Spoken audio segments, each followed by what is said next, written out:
추자도 인근 해상에 세계 최대 규모의 해상풍력 발전 사업이 추진되면서 논란이 일고 있습니다.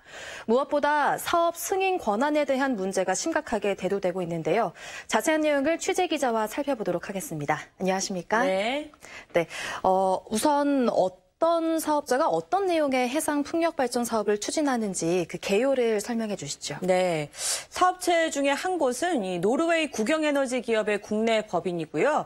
다른 한 곳은 국내 에너지 기업 등의 컨소시엄으로 구성된 사업체입니다. 네. 이 두 곳이 각각 추자 본섬에서 10에서 30km가량 떨어진 동서 지역에 1.5기가와트씩 총 3기가와트급의 풍력 발전 단지 사업을 추진을 하고 있는데요. 네. 이 3기가와트라면은 좀 감이 안 오시죠? 그렇죠. 네. 아무래도 최근에 국내 원전이 외국에 수출된다는 이런 보도가 있는데 네. 원전 한 개의 규모가 1.2기가와트인 점을 감안하면 상당한 규모라는 걸 알 수 있습니다. 네, 규모가 상당한데 사실 이런 대규모 사업의 경우에는 대부분 주민들 사이에 찬반 논란이 발생할 수밖에 없습니다. 현재 상황은 어떻습니까? 네, 사업자 두 곳 모두 지난 2월과 5월에 추자 어민 등이 중심이 된 해상풍력추진위원단과 상생협약을 체결했습니다.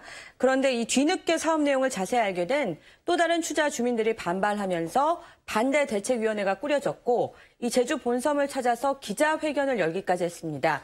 이 반대 주민들은 제대로 된 설명 없이 사업이 추진되고 사업이 가시화될 경우에 추자 해역이 63빌딩 높이의 해상풍력기 수백 개로 둘러싸여서 환경 피해가 상당할 것이라면서 반발하고 있습니다. 네, 앞서도 말씀드렸습니다만 그 사업의 승인 권한이 추자도 인근 해역이라 당연히 제주도가 가져가야 하는 거 아닌가 하는 생각이 드는데요. 그런데 이 사업 승인 신청을 산업통상자원부로 하겠다는 입장입니다.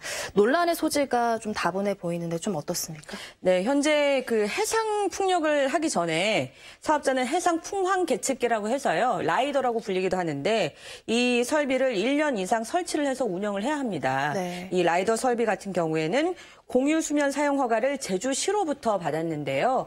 전력 연결은 제주가 신재생 에너지 공급이 포화 상태이기 때문에 전라도 지역으로 하겠다는 이런 계획을 갖고 있습니다.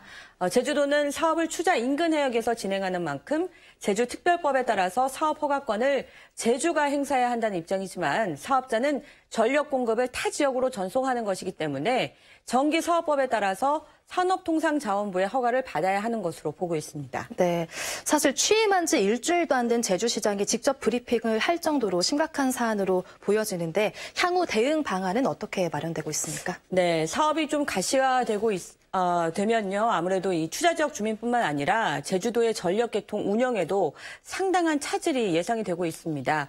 역전송을 하는데 큰 우려가 예상이 되고 있는데요. 제주 신재생 에너지 보급과 확대에도 영향을 줄 수밖에 없는 상황이어서 우선은 사업 내용을 정확하게 파악하는 게 필요합니다. 또 사업이 추진되는 해역이 추자도 인근에 있긴 하지만 이 전라도에 있는 보길도와도 상당히 가까워서 네. 지자체 간 분쟁의 소지도 있거든요. 이 제주는 수년에 걸쳐서 특별법 개정을 하면서 풍력 공유화 기금 제도를 정착시켜온 바가 있는데요. 이번 사업과 관련해서 대응 논리를 마련하는 게 시급해 보입니다. 네, 앞으로 어떻게 진행되는지 유심히 지켜봐야겠습니다. 네, 잘 취재할게요. 네, 오늘 말씀 여기까지 듣겠습니다. 신윤경 기자와 이야기 나눠봤습니다. 고맙습니다. 네, 고맙습니다.